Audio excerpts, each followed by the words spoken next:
Bismillahirrahmanirrahim. Bangun sampai tidur hidupnya dilaknat. Cemana orang kayak gini dapat kebahagiaan katanya. Maka selamanya orang yang meninggalkan kewajiban itu tidak akan diberkahi. Maka jangan tinggalkan kewajiban. Kemudian yang nomor 16, birrul walidain. Berbuat baik kepada kedua orang tua dan juga menyambung hubungan dengan kerabat. Karena Nabi SAW mengatakan, man sarrahu an yubsata lahu fi rizkihi wa yunsa'alahu fi atharihi falyasir rahimahu. Siapa yang hendak diperbanyak rizkinya, dipanjangkan umurnya, hubungkan silaturahim. Dan itu menunjukkan berkah. Ya, menunjukkan berkah ketika rizki kita diperbanyak, usia kita dipanjangkan, kan berkah. Ya. Ini yang nomor 16. Yang nomor 17, ad-du'a binailil barakati. Teruslah berdoa. Banyak-banyak berdoa, terutama di waktu-waktu mustajab.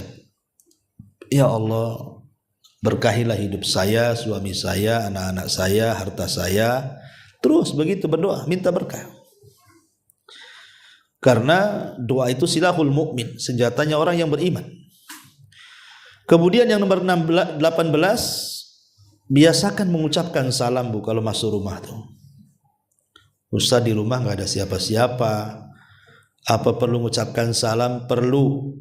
Ibu dari pasar masuk rumah, tahu di rumah kosong nggak ada apa-apa, nggak apa-apa.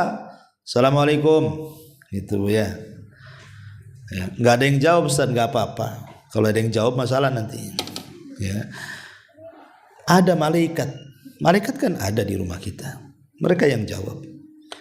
Karena assalamualaikum itu, kata Nabi SAW dalam hadis yang sahih, dia mengatakan kepada Anas bin Malik, ya bunai, idza dakhalta ala ahlika fasallim yakun salamuka barakah alaika wa ala ahli baitik.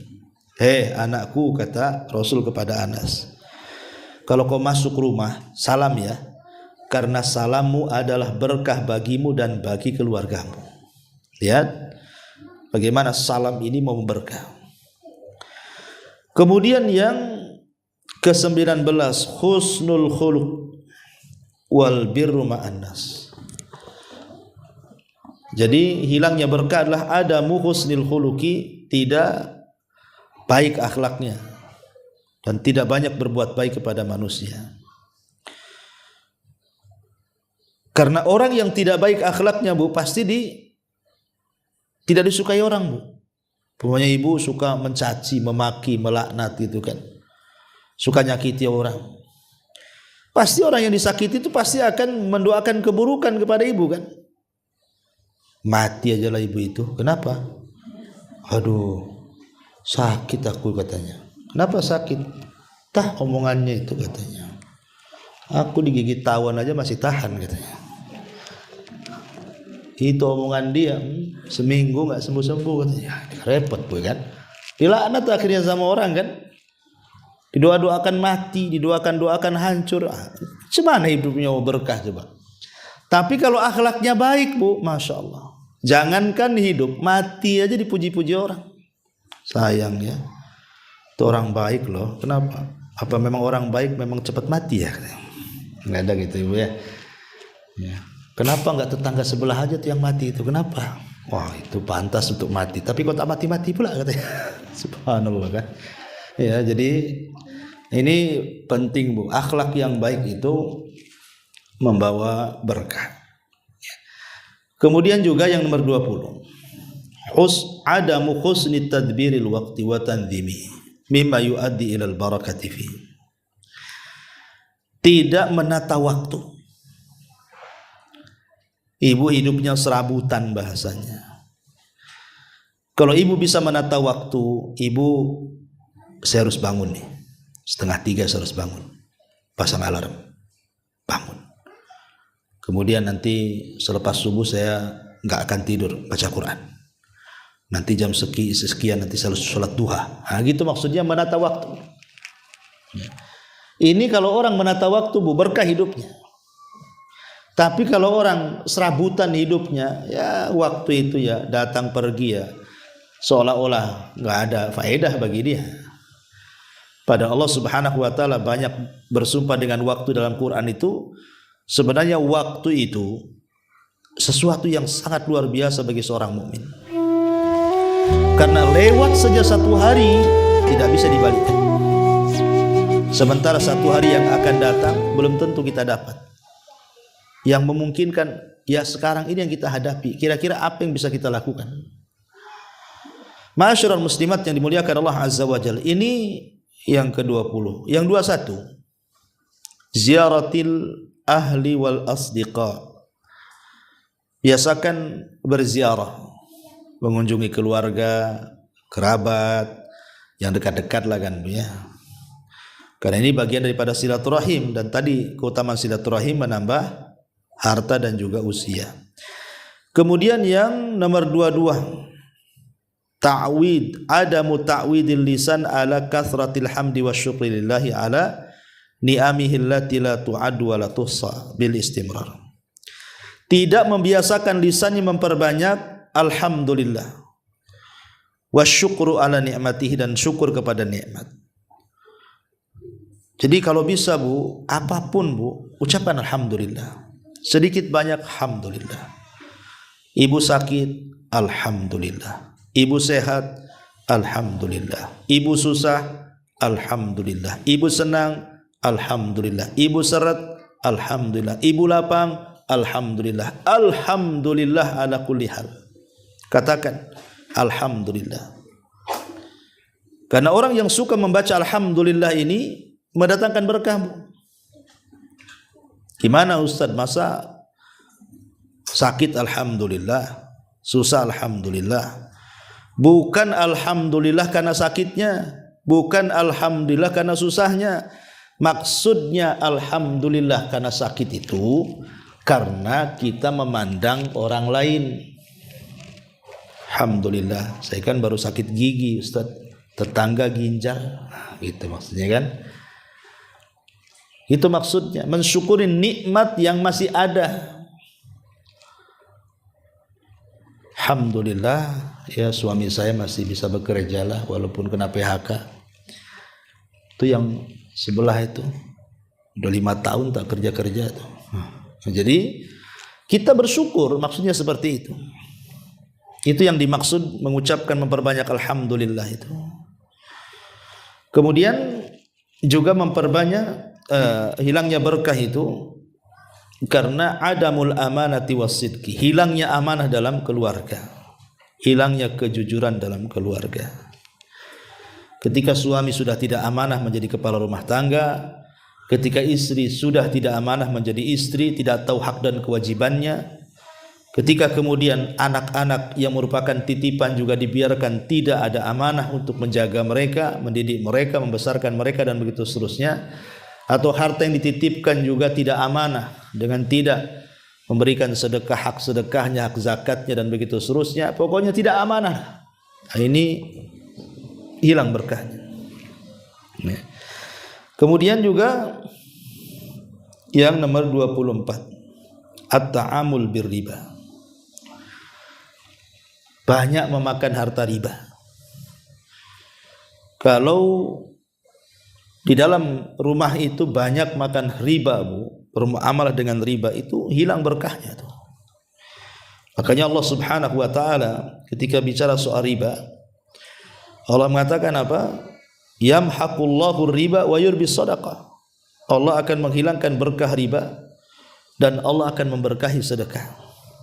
Hilang berkahnya. Maka sebisa mungkin hindari perkara-perkara riba. Kemudian yang nomor 25, al-adamul qanaati war ridha. Tidak qanaah, tidak redha. Maksudnya tidak qanaah, tidak redha itu dia selalu mengeluh dari pemberian Allah. Selalu mengeluh ya. Suami mungkin kerjanya ya supir taksi, ojek online, GoFood atau apa gitu kan. Kebetulan hari itu hujan, tak dapat banyak, ngomel-ngomel pula istri. Kok tak pandai cari kerja ya bang ya? Kok dapat sedikit hari ini? Pasti kau malas-malas. Pasti kau tidur di sana ya? Nah, itu kadang-kadang Ada istri yang seperti itu. Dia tidak qanaah, harusnya kan bersyukur, alhamdulillah lah bang, hujan-hujan pun masih dapat 10 juta. Ya kan? Harusnya kan gitu, Bu. Supaya bersyukur. Ini enggak kan gitu ya. Ya, kalau qanaah itu, Bu, insyaallah berkah hidupnya, ditambah nanti. Ya. Dan redha gitu ya. Taib, kemudian yang nomor 26. Adamul qasdi wal israf. Tidak hidup sederhana dan berlebih-lebihan. Ya. Ada orang itu, Bu, hidupnya berlebih-lebihan. Kadang-kadang tidak sesuai dengan pendapatan. Makanya kenapa Umar bin Khattab radhiyallahu anhu pernah menegur Jabir bin Abdullah. Jadi Jabir ini ke pasar beli daging. Lewat sama Umar. Kata Umar, kau dari mana Jabir? Dari pasar, wahai Amirul Mukminin. Ngapain? Beli daging. Kata Umar, apakah setiap yang kau inginkan kau beli? Apakah setiap yang kau inginkan kau harus beli? Katanya. Jangan seperti itu. Ya. Lah ini ucapan Umar bin Khattab, apakah setiap yang kau inginkan kau beli? Ini sindiran. Harusnya ucapan Umar ini bukan kepada Jabir, tapi ke ibu-ibu harusnya. Harusnya Umar tuh ngomong begini itu ya ke ibu-ibu hari ini nih. Apa setiap ibu menginginkan sesuatu harus beli? Gitu maksudnya ya. Karena begitu ibu-ibu tuh. Apalagi dengan dunia medsos sekarang kan, Bu. Ibu itu lebih suka bertetangga dengan Tokopedia, dengan Marketplace daripada tetangga sebelah kan, Bu. Karena itulah hari-hari di situ. Browsing itu aja tuh kerjanya.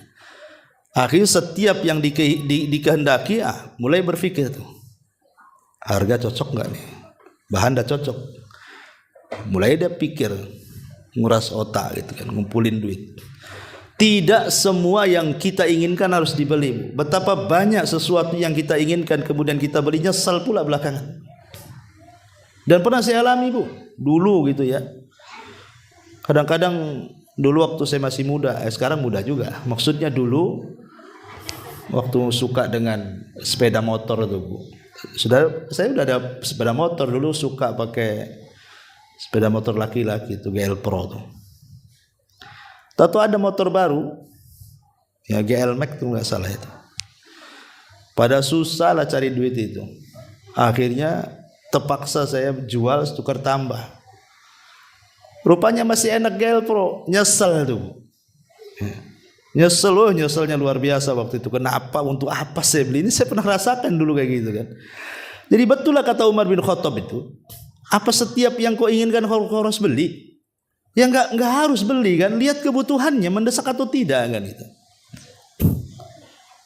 Ini makanya sekarang hidup di zaman sekarang ini luar biasa.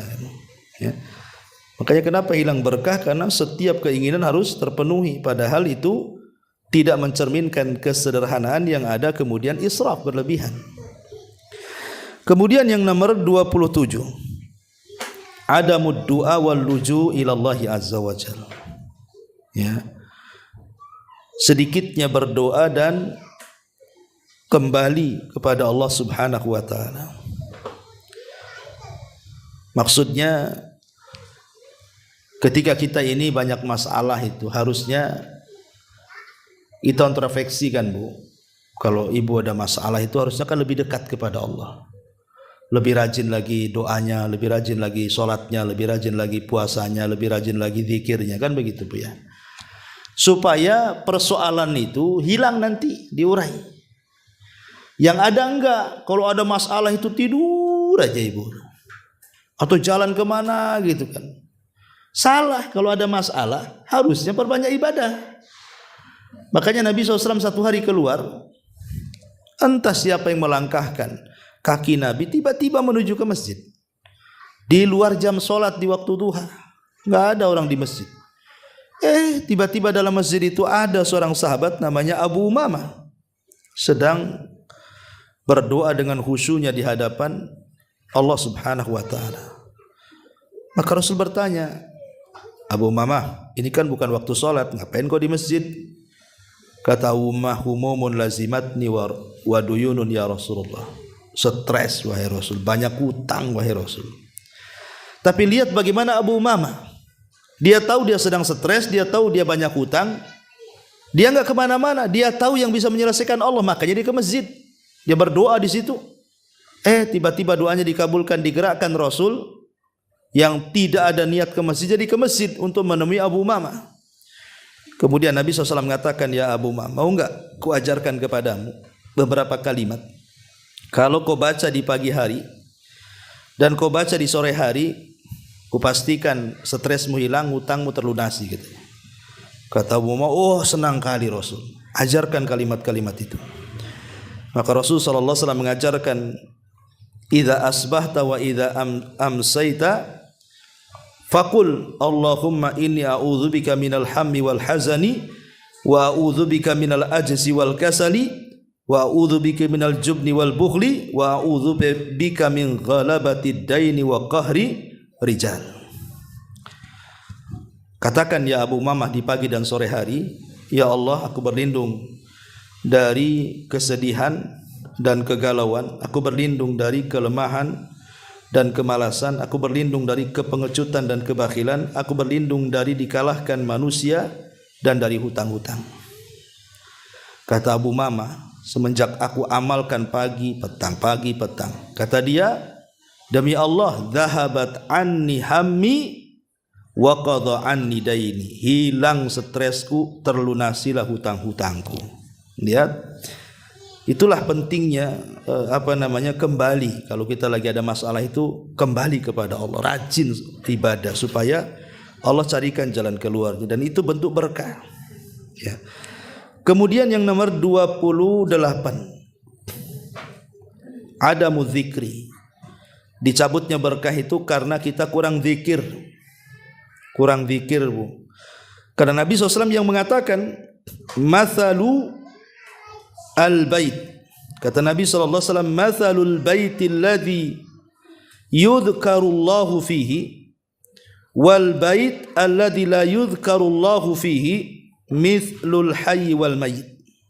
Permisalan rumah yang dibacakan zikir di situ dan rumah yang tidak dibacakan zikir di situ ibarat orang hidup dan mati.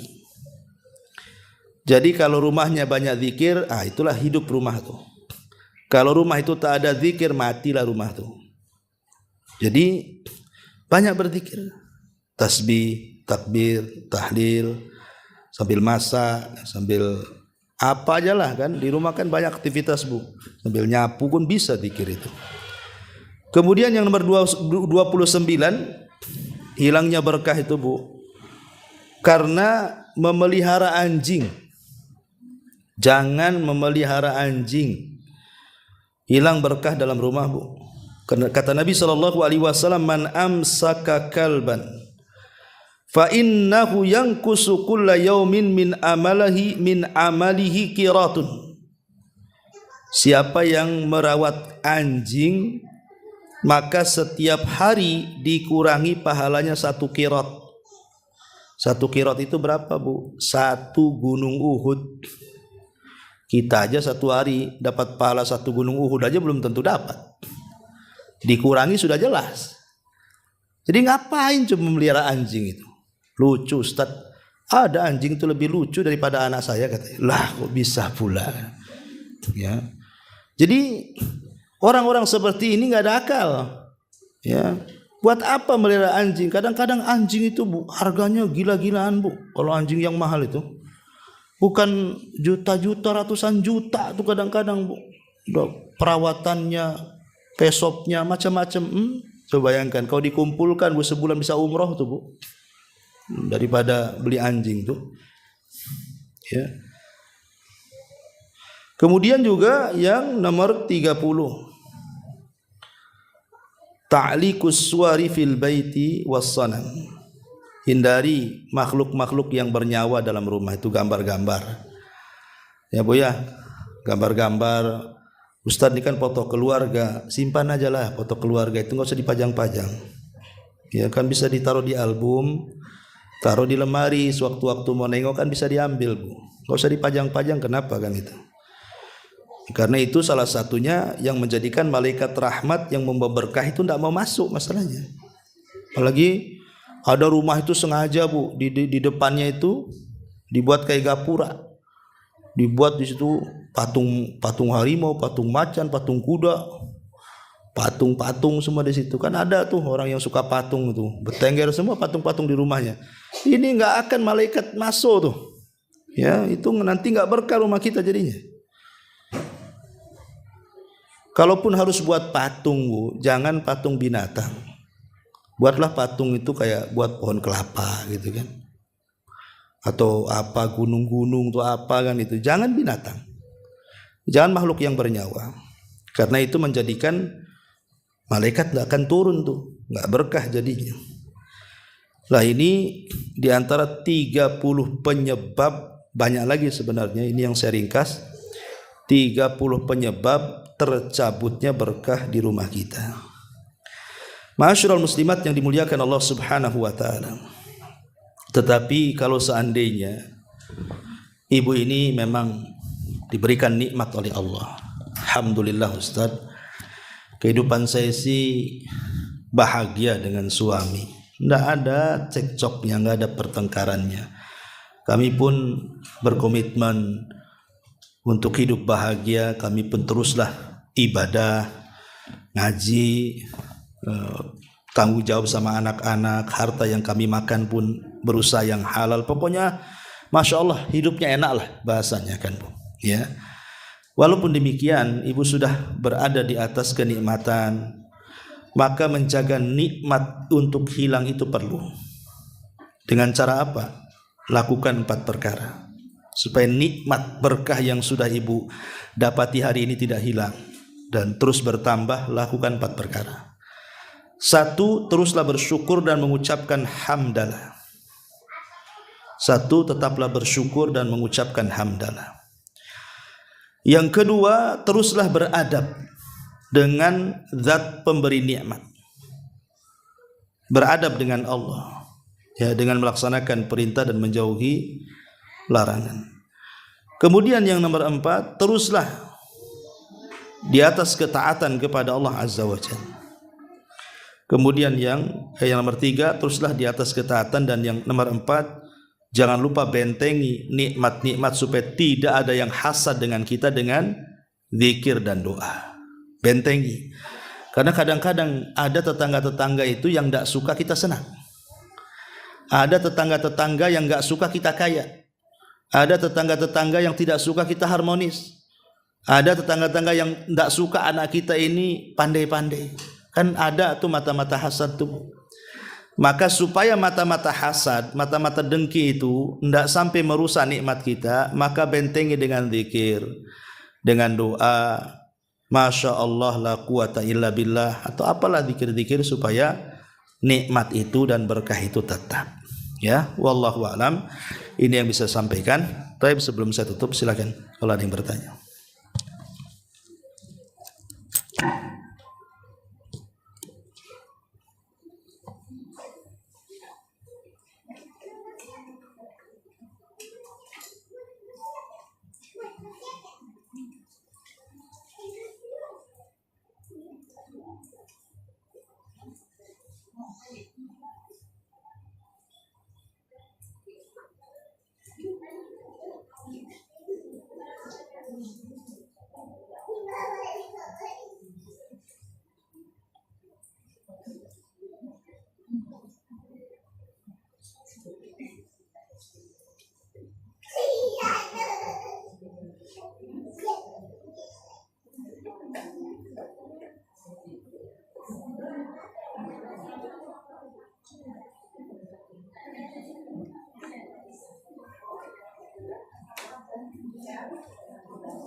Nggak ada.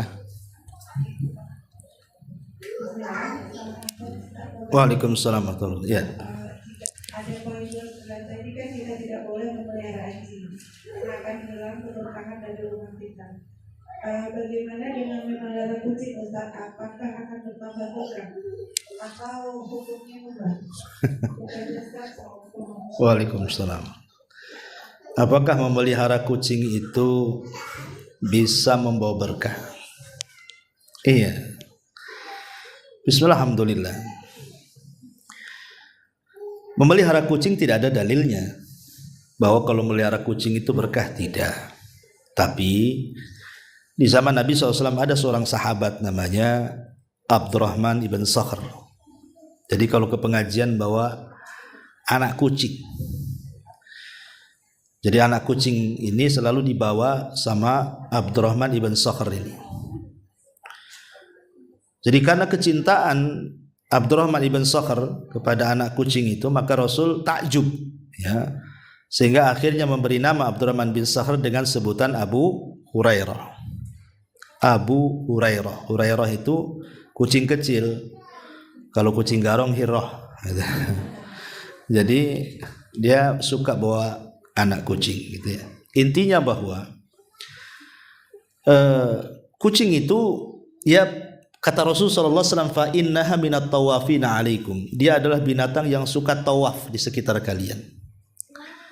Binatang yang jinak, kadang-kadang ngelendot kepada kita. Makanya air liurnya tidak dinajiskan. Ya, suci air liurnya. Tidak seperti anjing, gitu ya kan. Karena dia selalu ngelendot gitu dekat dengan kita, kadang ya jinak dengan manusia. Tetapi tidak ada hadis kalau melihara kucing itu dapat berkah, tidak ada. Ya biarkan aja lah kucing itu liar di luar. Kalau memang ibu mau ngasih makan, kasihlah makan kucing, anak kucing di situ. Karena begini Bu, terkadang ada juga yang berlebihan gitu kan. Ada orang yang merawat kucing, terkadang kucingnya karena bukan kucing biasa, kucing entah Persia, entah Anggora, entah apa yang mahal-mahal tuh kan Bu. Itu kan perawatannya ngeri Bu. Perawatannya ngeri kan begitu ya. Kadang-kadang kalau dia kemudian berlebihan merawat kucing sampai mengeluarkan biaya yang banyak, tapi tidak diimbangi dengan sedekah kepada fakir miskin Bu, ini kan salah juga. Bagus tidak memelihara kucing hanya untuk merawat kucingnya saja. Kapan dia sedekahnya? Sedekah sama kucing? Enggak. Kucing ini bisa hidup di luar, Bu. Tapi fakir miskin ini kan mereka terkadang ada yang tidak bisa mencari nafkah. Nah, kecuali kalau memang dia ya uangnya lebih, ya dia satu sisi bisa sedekah, bisa haji, bisa umrah, bisa apa, sisi lain juga ya ingin punya kegemaran merawat kucing, tapi jangan berlebihan. Jangan berlebihan ya merawat kucing itu. Karena sesuatu yang berlebihan juga tidak bagus. Apalagi kalau seandainya kita tahu bahwa ada sebagian kucing itu kadang berak sembarang tempat gitu kan, mengganggu. Maka ini juga harus jadi perhatian. Ya boleh, tidak ada larangan kita merawat kucing. Tidak ada larangan, tapi sekali lagi jangan berlebihan. Dan tidak ada hadis merawat kucing itu akan membawa keberkahan, tidak ada. Ya, wallahu a'lam. Karena banyak khurafat-khurafat. Dulu saya masih kecil tuh, kalau ada bulan sabit Bu, ada bulan sabit, saya masih ingat tuh waktu kecil-kecil saya dulu itu di kampung. Jadi kalau lihat bulan sabit itu kemudian ada bintik-bintik di bulan itu,